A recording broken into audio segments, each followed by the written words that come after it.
Good afternoon, everyone. Thank you for making time today to be a part of this discussion. This is our Mind What Matters webinar series, and today we're going to be talking about the City of Vancouver's climate action planning and where they are in their process, and we'll also hear a little bit from Northwest Natural about their involvement with the planning and some outcomes that they're looking for. So with us today are Rebecca Small, the Senior Policy Analyst with the City of Vancouver, and Nelson Holmberg, Community Affairs and Customer Acquisition for Northwest Natural. So Rebecca, we're going to lead with your presentation, so you have the stage. Great, thank you so much. Just a moment, we'll get the share up. All right, great. Good afternoon, everyone. I wanted to thank everyone so much for taking the time to join us today. Special thanks to the Greater Chamber for facilitating this conversation. I'm really delighted to be able to talk with some of you that I haven't gotten to speak with before and see some familiar faces in the crowd as well. My name is Rebecca Small. I'm a Senior Policy Analyst with the City of Vancouver. My early background is in science. I have a degree in geology, spent a few years working in research and national parks at the EPA, a few research universities before moving on to the private sector. As a consultant, I developed base-wide energy audits for the U.S. Air Force. I worked in the field on oil and gas development in northern Alberta. I've worked with our local development community on phase 1, phase 2 environmental assessments before returning to school to get my master's in planning. And I've worked with Metro across the river for the past 7 years until the City of Vancouver caught my eye with some amazing, ambitious work on climate change.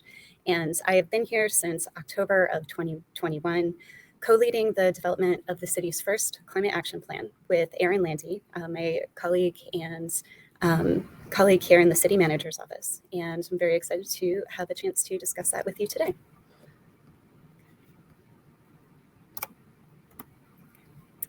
I'll briefly review the plan and the key strategies at a high level before diving into the connections with energy and local business. But before we do, I want to ask a quick question of this group. I might not be able to see everyone's hands raised on this viewer, but right now we are in the middle of the rainiest June on record. But last June, right around this time, we were experiencing a record-setting heat wave with temperatures hitting 116 degrees in some places. My question to you is, did this heat wave impact your business in any way? And then if you can remember a summer prior to that, we had some of the worst wildfire smoke we've ever had, and for a brief moment had the unfortunate distinction of having the worst air quality in the world from those wildfires. Does anyone recall those events having any impact on their day-to-day, kind of their day-to-day business or even your family life? I certainly felt some effects from those. And we all want a future that is secure, with conditions that we can plan for, where we can grow our businesses and our families. We want a healthy, livable, stable environment. And right now, climate change is disrupting that stability. The best available science is clear that preventing far greater threats to our way of life depends on our ability to drastically and rapidly cut the production of the greenhouse gases that drive that change. As a city, it's our responsibility to uphold public health, safety, support economic development, and preserve a livable future for our community. Climate change fundamentally threatens all of those things. And so our city leadership has committed the city to doing its part to combat climate change through our climate action plan.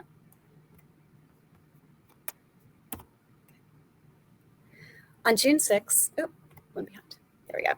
On June 6th, City Council approved the Climate Priority Declaration, not the Climate Action Plan, but the Climate Priority Declaration, which officially adopts greenhouse gas reduction goals that they previously endorsed and provided formal guidance to staff to complete a climate action plan to get us to those goals.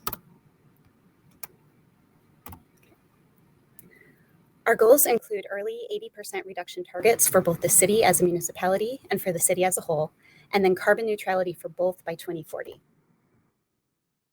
It's worth noting that while this 2040 goal sets us ahead of nearly every city in the nation right now, science has been clear about telling us that we need to move faster. So right now, only Denver matches our goal, and only San Jose exceeds it. But in the near future, we'll expect other cities to follow our lead and move their targets forward accordingly. So what emissions are we trying to cut in this plan? forgive this busy chart. I heard there were some folks in the audience who wanted to dive into the details, so we gave you the we gave you the full picture. The city conducted a greenhouse gas inventory in 2019.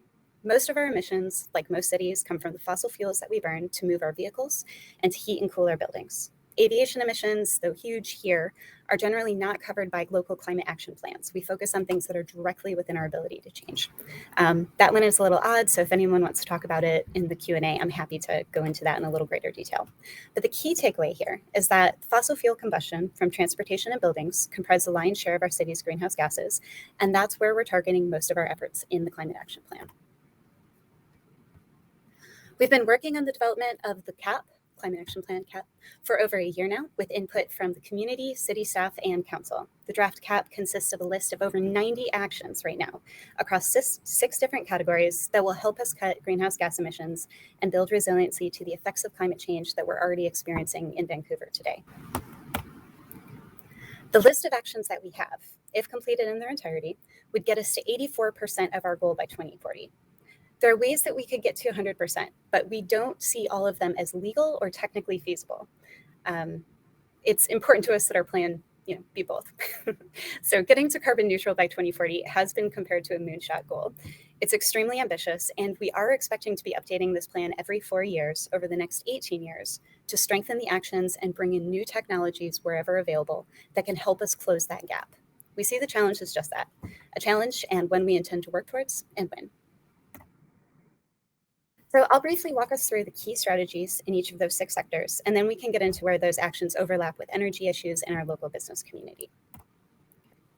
Transportation, which is our biggest opportunity to cut emissions. Here we're looking at 2 key strategies. We're trying to switch car trips to biking, walking, and transit, or working from home as much as possible. And for all of the vehicles that will still be on our roads, we want to make that transition to electric and lower carbon fuels like propane, compressed natural gas, and renewable diesel as swiftly as possible. Land use is the flip side of that coin. We need to build efficiently and make it possible for people to live close to the things that they need so that they can walk, bike, and take transit to those destinations. In buildings and energy, we've got a priority list of strategies. First is to reduce the amount of energy our buildings use in the first place. It seems like one of our most impactful actions should be more exciting or glamorous, but truly, HVAC tune-ups and insulation. Then, whenever possible, we want to switch to the cleanest energy source possible. And we need to reduce the carbon intensity of all of our energy sources, so natural gas, electricity, on-site power generation alike. In our natural systems section, it's just important to, I think most people are familiar that trees are our carbon sponges. We need to expand our urban tree canopy or increase green spaces wherever we can. In solid waste and wastewater, here we're looking to accelerate progress on our old standby, reduce, reuse, and recycle. And we'll touch on the RNG topic in just a moment. The equity and green economy segment has a lot of different ideas. This is a very diverse section, but perhaps most relevant for this group is the plan's emphasis on creating trainings and developing career pathways needed to support all of the changes that we're trying to make. And in the governance section, I would say our biggest priority here is trying to, developing funding and resources to, implement plans, implement all of these measures for our own city, for the municipal sector. And then we're also trying to figure out where do we need to be a partner with the private sector and with private residents to be able to implement some of these actions on private property. All right, so that is a very high level, quick and fast overview of a very deep list of actions.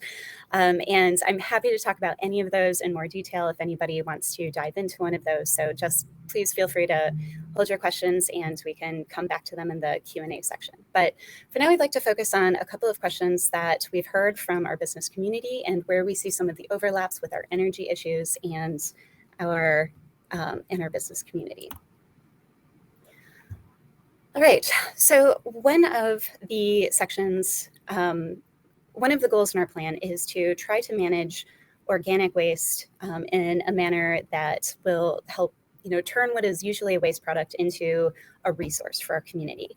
And it just so happens at the state level, we've had a bill passed recently, Washington House Bill 1799, that requires businesses to manage organic waste. So any business that produces a certain volume of organic waste. So this largely includes businesses like cafeterias, coffee shops, restaurants, and then any business that works in food production.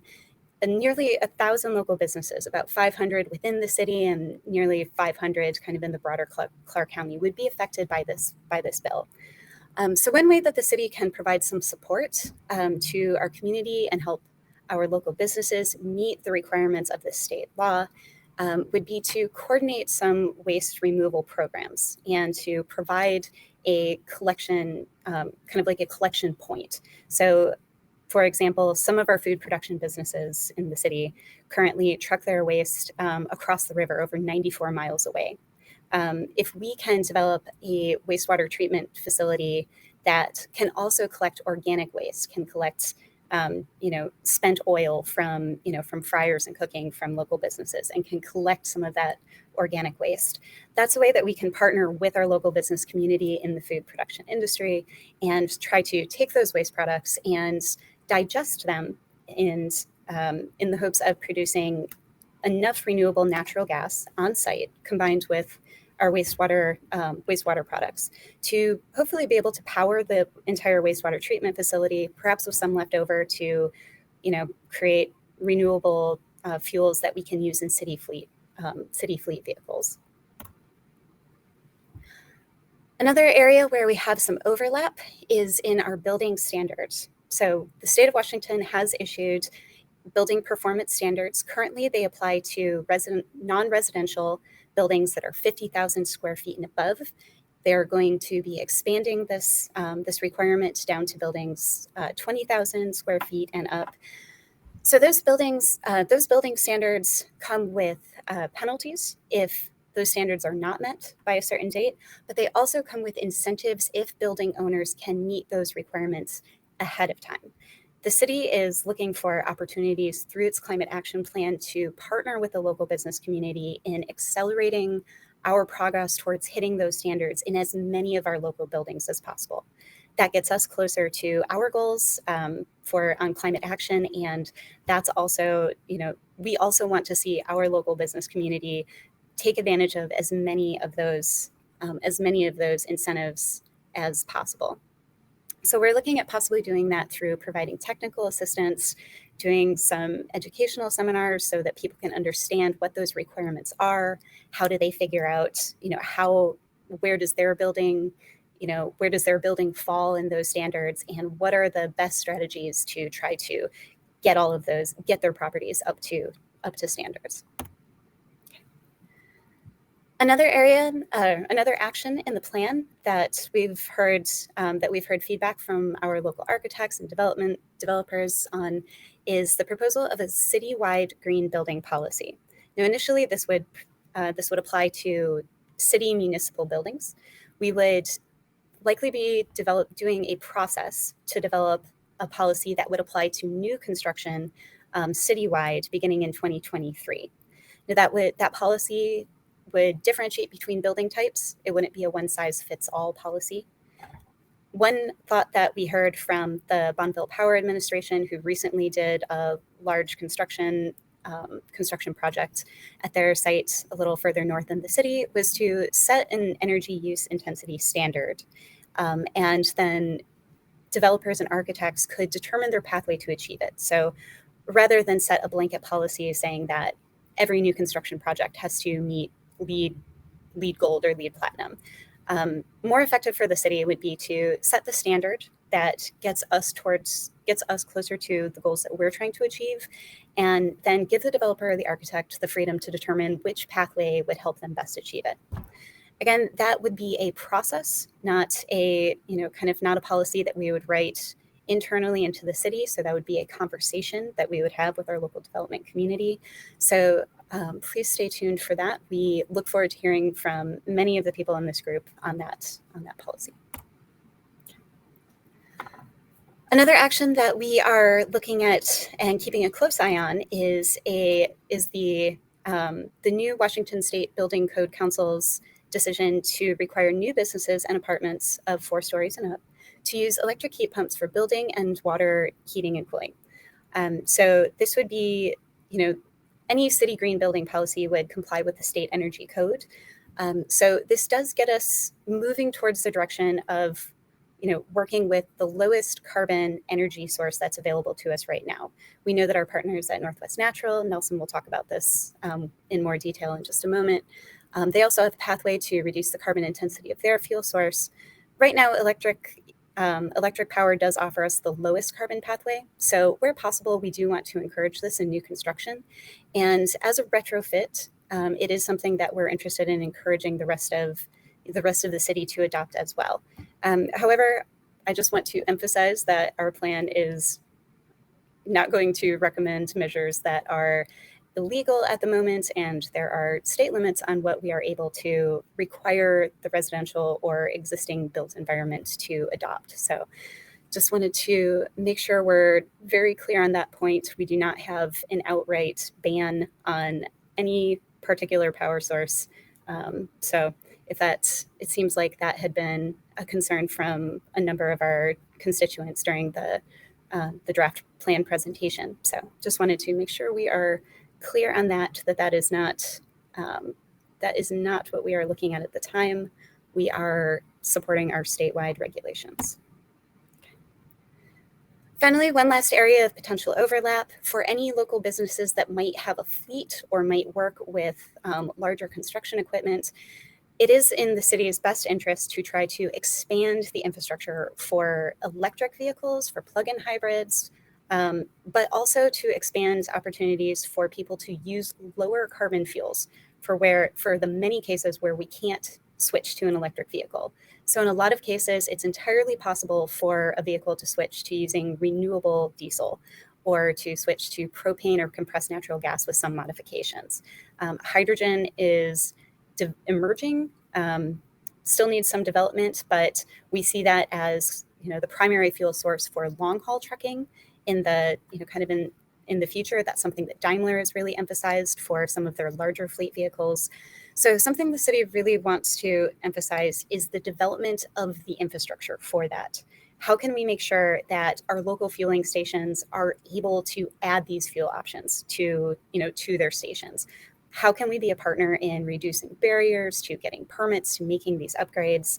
And then for our own city operations, when we're contracting, we would want to prioritize companies that could commit to using lower carbon intensity fuels.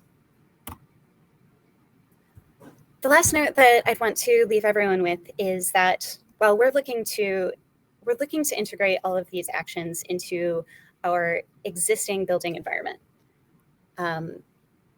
and we're trying to figure out, how does this affect the businesses that we have here today?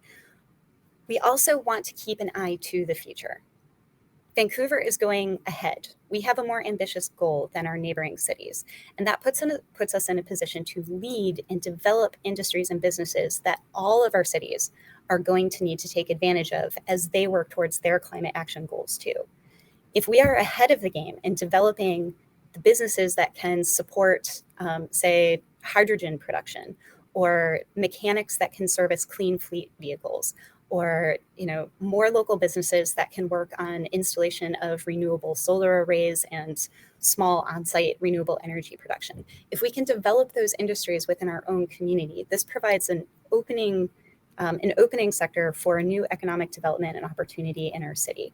And we want to partner with the private business community as much as possible to realize that potential.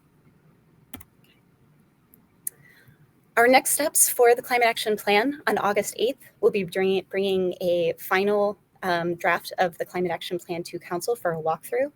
And then the public hearing and possible adoption, the adoption vote, will take place on August 15th. So our community has until that time to communicate with me directly. I'm more than happy to take calls, come to your local business. We'll be doing a lot of public outreach in the neighborhoods. So any way that you want to communicate with me, with my colleague Erin Landy, or with our city council through the normal channels, August 8th is our target date for getting those comments in. And happy to talk more if we want to, expand on what the best ways to weigh in on that plan are. So finally, I just want to leave everyone with kind of the parting thought that this is hard work and it will require changes. We are trying to, make upgrades to buildings. We are trying to change the way that our neighborhoods might look and feel so that we can use them in different ways that are more sustainable.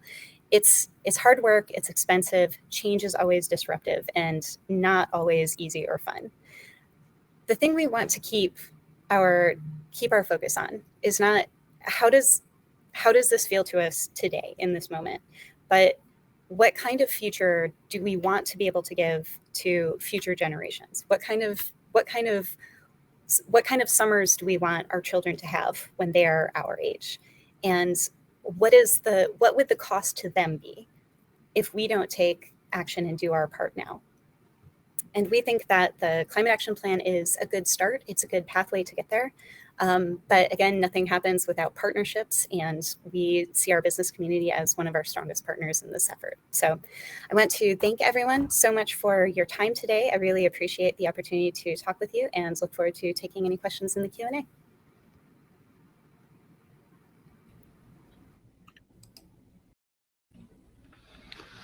Thanks, Rebecca.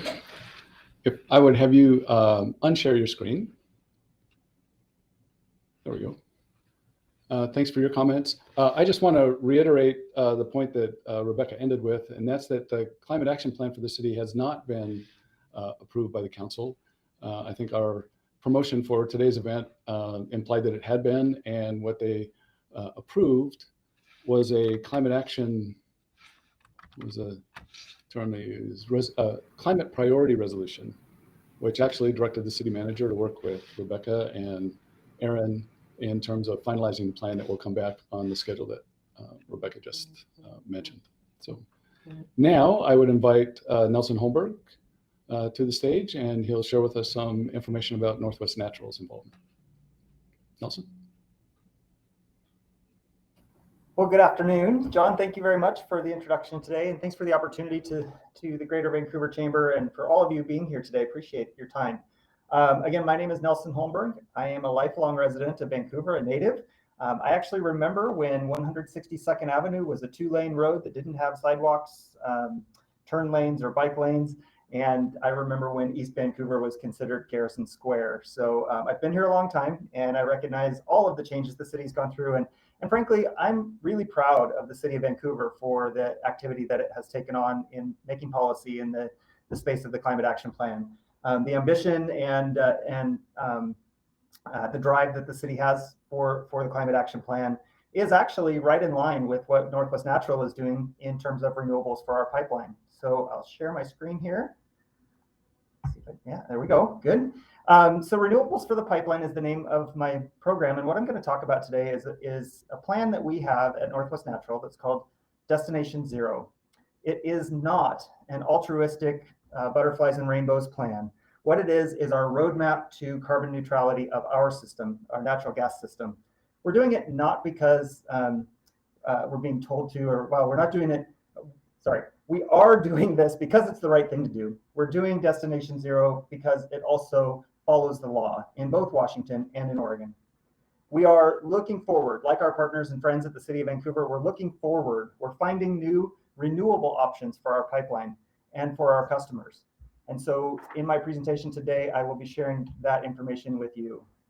And let's see if I can, oh, there we go. All right, so we'll talk a little bit about our system. We'll talk about the vision to decarbonize and what we're doing with the renewable resources. So starting here, just a little bit about Northwest Natural. As a company, our roots go back to 1859. So we have been a company since before Washington became a state. We're also proud to have grown up here and we serve 2.5 million customers in Southwest Washington and in Oregon. We're the largest natural gas company in Oregon, serving most of Western Oregon from the peak of the Cascades out to the Oregon coast and from the Columbia River down to about Roseburg, Oregon. In Washington, however, that's a lot different story. We're the smallest natural gas company in Washington. We serve just Clark County, a very small pocket in Skamania County on either side of Stevenson, and then White Salmon and Bingen out in Klickitat County. And that's the entire service territory that we have in the state of Washington. We do have some pretty cool things to be proud of that I like to share with folks. Did you know that Northwest Natural provides 90% of the energy needs for residential space and water heat customers on the coldest winter days? Did you know that we own and operate one of the tightest, newest distribution systems in the nation? Did you know that Northwest Natural's residential and commercial customers account for just 0.5% of Washington's total carbon emissions? And finally, did you know that nearly 80% of new home buyers in Vancouver want natural gas for space heat, water heat, and cooking in their homes, and they're willing to spend as much as $50,000 more to buy that home? So our Vision 2050, Destination Zero, this is our pathway to our vision of carbon neutrality. As we move forward, as I mentioned earlier, we're committed to reducing the carbon impacts of the energy that we deliver with innovations like renewable natural gas and renewable hydrogen, carbon capture, and others. These breakthroughs in renewable energy are newer than wind and solar and offer similar climate benefits. That's why we see no technical barrier for carbon neutrality of our system by 2050. As we do this work, Northwest Natural is committed to leading the way without leaving anyone behind. This is a guiding principle when we consider customers of all kinds, from residential to business to industrial and commercial, large and small. It is an exciting time to be a part of the Northwest Natural team and all that's happening in this innovative and inspiring time of change in our company. I think that most are familiar that wind and solar have become staples in our electricity supply, but we're often asked, how is it possible for Northwest Natural's system to also achieve carbon neutrality? So in our view, it actually starts with thinking about gas infrastructure as an existing system to move energy that can change what goes in it, just like we did when we began to decarbonize the electric grid using solar and wind. We didn't get rid of the wires, we changed what went over them. And that's exactly what we're doing with the gas system. We're using a combination of tools, aggressive energy efficiency to lower the amount of energy that's needed in the pipe network. We're developing renewable natural gas from a variety of organic materials, and renewable hydrogen from a process called power to gas that I'll touch on in just a little bit. So what is renewable natural gas? And this is a really exciting piece of this renewable portfolio for Northwest Natural, because when Rebecca mentioned earlier appropriately, and I very much appreciate the work that she's done on this, anything that is organic that's breaking down and producing methane is stock for renewable natural gas. And one of the exciting things is that, as Rebecca mentioned, there's the opportunity for food waste to be turned into renewable natural gas. There's opportunities for wastewater and it to be treated and turned into renewable natural gas. So anything that's producing methane, there's waste methane everywhere that's venting into the atmosphere. Renewable natural gas, or RNG for short, is that waste methane. It's cleaned up, it's put into the existing gas pipeline, and it is a low carbon resource produced from local organic materials like food, agricultural, forestry waste, wastewater, landfill gas, and so forth. The methane that can be captured, conditioned to pipeline quality, and delivered in the existing system to homes and businesses where it can be used in the existing appliances and equipment that you have in your homes and businesses today. All of your gas appliances can run on RNG, including natural gas vehicles, without any conversion. Producing RNG closes the loop on waste and provides a renewable energy option for the existing natural gas system in the same way that wind and solar are used to generate renewable electricity in the existing power system. Recently read an article from the Pew Charitable Trust that said food waste in the United States landfills has tripled since the 1960s. All that food decomposing produces the third largest amount of methane emissions in the country. We can actually capture that methane from landfills or digest it in anaerobic digesters and turn it into renewable natural gas, which relieves the atmosphere of the harm from methane. More and more businesses and local governments are capturing the methane from waste streams like this and are putting that methane back to work as renewable natural gas.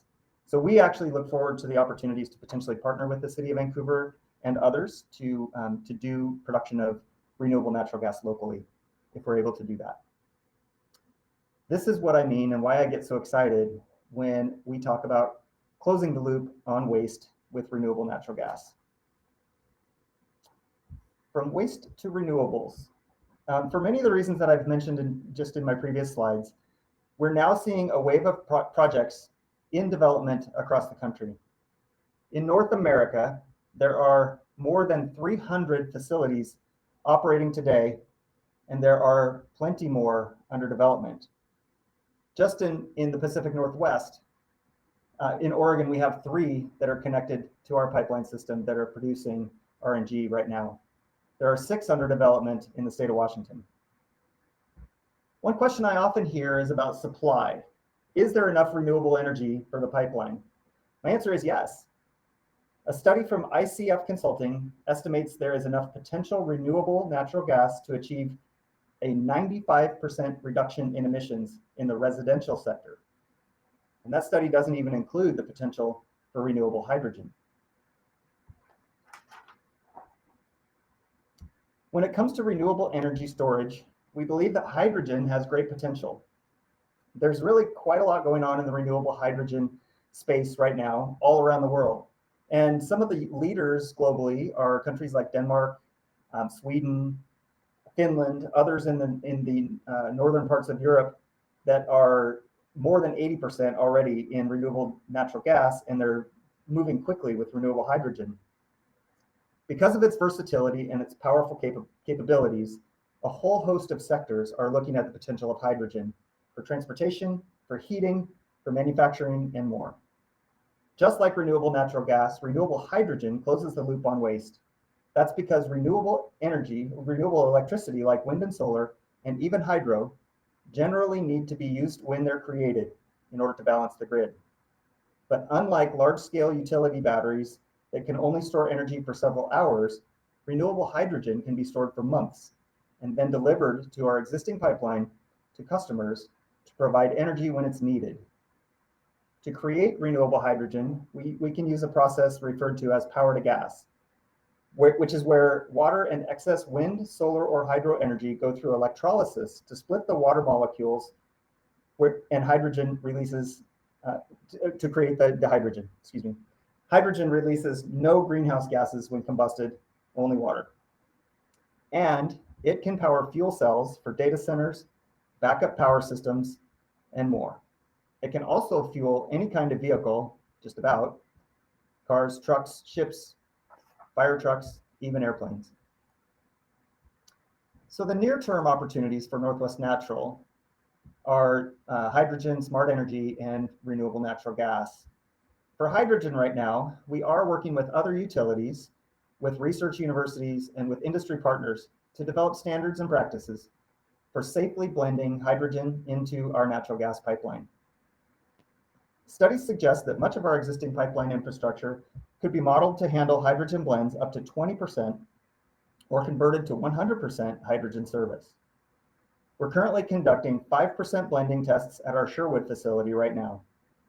We're also working with the Bonneville Environmental Foundation and a Eugene Electric company to develop a proof of concept electrolysis project. And on the renewable natural gas side, we're working hard to expand our existing options available to customers today through our Smart Energy program. Smart Energy is our voluntary program that customers can sign up for to offset the carbon emissions from their natural gas through projects that reduce or prevent the release of greenhouse gases. I believe that there are about 1,500 customers in Vancouver that are already signed up for that program. And just recently, within the last 3 months, the State of Washington Utility and Transportation Commission authorized the ability for natural gas companies in the state of Washington to begin charging a green tariff, or paying a green tariff, I should say, and delivering renewable natural gas to Washington customers. Our procurement strategy for renewable natural gas is to prioritize contracts and investments that offer the most cost-effective, largest volumes of RNG over the next 5 to 10 years to help us begin to meet our targets. We'll be delivering RNG to all of our customers, but also offering new versions of the Smart Energy program that allow customers to buy greater volumes of RNG if they desire. One of the more recent developments for us is our participation in carbon capture and utilization. This is still very new and very new to me, as a matter of fact, so I don't spend a lot of time talking about this slide. I'm still learning very much about this. But essentially what it is capturing the carbon off of boiler units, water heater units that are in existing facilities today, and turning that carbon into heat that then produces an output of commercial grade pearl ash production right here, and then heats the water and continues to work the process in a very carbon neutral and effective way with existing infrastructure. So with that, I am done with my spiel, and I'm happy to answer any questions that you all may have as well for us. And thank you again for inviting us to be a part of this. It's a pleasure to be here. Thank you. Thanks, Nelson. I'd ask that you unshare your screen, and Rebecca, I would invite you back to the stage. We did invite questions to be submitted before today's presentation, and if you have questions, you can put those in the chat. If you're new to this platform, if you look to the right edge of your screen, you'll see a little conversation bubble. If you click on that, it'll open up the chat for you, and you can submit them there. To get us going, then we'll go with a couple of the questions that came in prior to the presentation today. First, the North American Electricity Reliability Commission recently released their 2022 Summer Reliability Assessment Report, detailing the regions that were elevated or high risk for electricity grid failure. So, Rebecca, I guess this question's for you. Given the increasing demand for electricity already with our grid, how does that play with the aggressive goals that the city is setting for itself?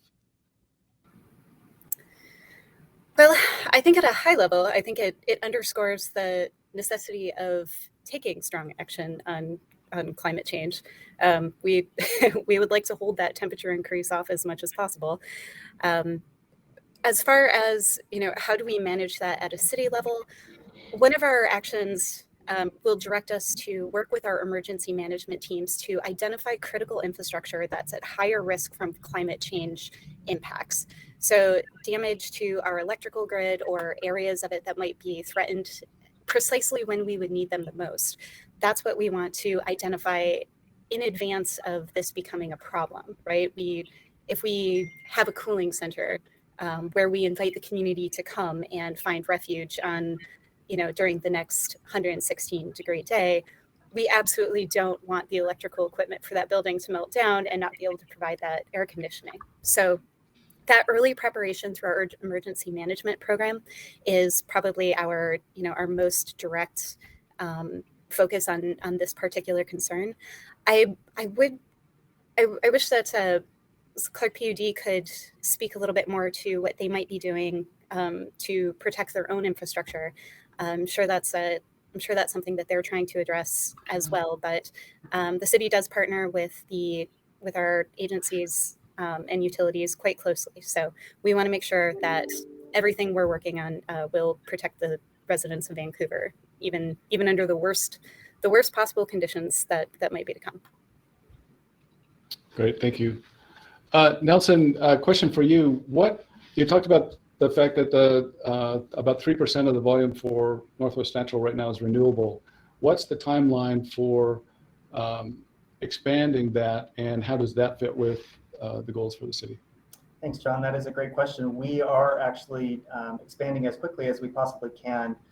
We had originally planned to be at 2% of our total throughput by this time this year, and we're 3% now. So we're a little ahead of schedule on that. And of course, as we continue to work closer to 2050, we'd like to be on a faster path, just like we are right now, to hopefully get there more in line with what the city's goals are. So we're going to continue to be adding renewable natural gas into our mixture as we go forward, and then try to reduce as much, or to continue reducing the carbon intensity of natural gas as quickly as we possibly can.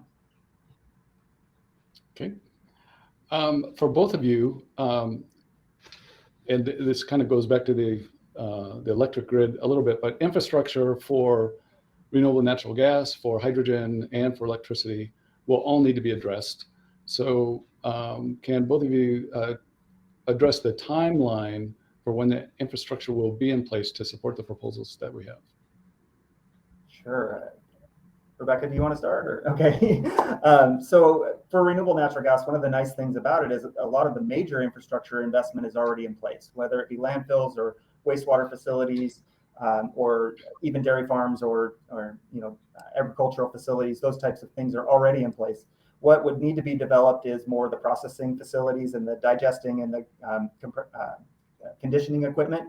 And so those things are beginning to happen. I can cite one project already down in Eugene, Oregon, where we've put together a RNG production facility in partnership with a wastewater district very similar to the Clark Regional wastewater facilities. And so those are the types of infrastructure investments that we will be making and that others will be making as they develop these RNG facilities. I was interested to hear Nelson's response, because as a city agency, we're not generally in the business of building renewable energy production plants. But I will say this is an area where I think we have a lot of potential to partner with Northwest Natural. I will say we're a little bit jealous to hear that Centralia, Washington just started construction on its first hydrogen production plant. I think that we would love to see one of these in the city of Vancouver. I think this would be a great asset for us as the trucking industry turns more towards hydrogen as a fuel source for its long-haul trucking fleet vehicles. I think it would be fantastic for a city that's situated right on the I-5 corridor with our fantastic Port of Vancouver to be in a position to be supplying the fuel critical for making these important transitions. So I think that this is something that we are actively talking to our local businesses, trying to find out, how are other cities accelerating the development of these sorts of renewable energy plants, because we would like to welcome them to our city. And we're looking for opportunities to partner. And I think that the city would, in particular, try to do whatever it could to make sure that we're supportive in the permitting and development process as well. And I should say too that Rebecca raised a great point. There is very good potential for partnership between a company like Northwest Natural and the city. And we've actually already begun some very, very high level conversations with the city to talk about the opportunity to turn wastewater into renewable natural gas, for an example. But I think there's also interest in potentially doing something, maybe a pilot with the construction of the new city's ops center right there adjacent to the old Leichner landfill, where there's methane available that could be used rather than vented. And things like that, imaginative and creative ideas like that, where the city and Northwest Natural could work together. I think that's an exciting thing, a development that's down the road for us all. Rebecca, I think this next one is for you. The question came in: what are the city's energy transition goals overall and for their own fleet? And how does the current fossil fuel moratorium and proposed ordinance fit into those? Let's see. Am I correct in assuming this question is mainly focused on fleet transition? Not primarily, but equally focused on the transition of the city's fleet, and then overall what the energy transition goals are. And I think it's a timeline question. Okay. Well, we'll start with the fleet section. Our transition to a cleaner, greener fleet is already underway. We've started making the transition in 2018 to renewable fuels. We've switched over, our fleet has switched over its use of traditional diesel and traditional gasoline to renewable gasoline and lower carbon intensity gas products wherever it can. We're right now I think next week, we're getting a demonstration of a propane distribution system. So that gives us an opportunity to take down the carbon intensity of the fuels that we use even more. And we're looking for every opportunity to do this. So where we are able to electrify our vehicles, where we have passenger vehicles, where we have SUVs, where we have vehicles where there is a one-to-one replacement in an electric version, we of course want to adopt those. We have to make sure that the use is appropriate. For example, not all of our police officers would be able to use a vehicle if they drove over a certain number of miles a day, right? You can't have a police officer stop and charge their car for an hour and then get back to the job.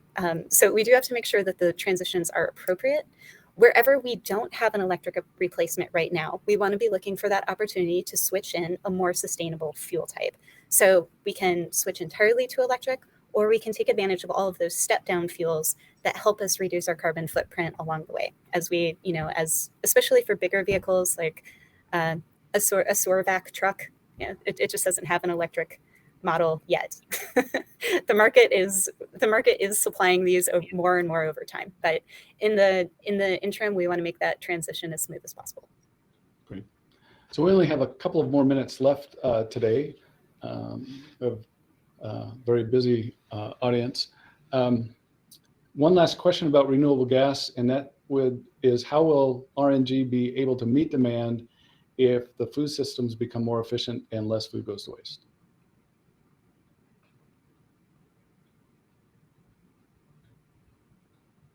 All right, there we go. I had a little technical difficulty getting my mic turned back on. So renewable natural gas should, that's a great question. I appreciate that question very much. And hi, Kayla, thank you for that. How would renewable natural gas be able to meet demand when food systems become more efficient and less food goes to waste?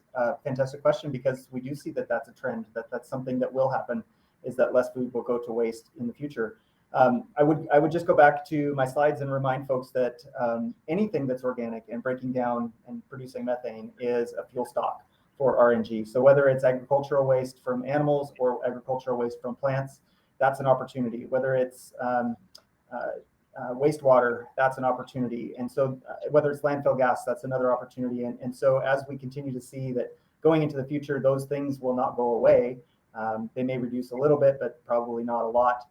Especially in terms of like landfill waste, we will always have, we believe, the opportunity to be able to make renewable natural gas with the stocks that are available. But that's a great question. And that's also part of the reason that hydrogen is in the mix for us as well.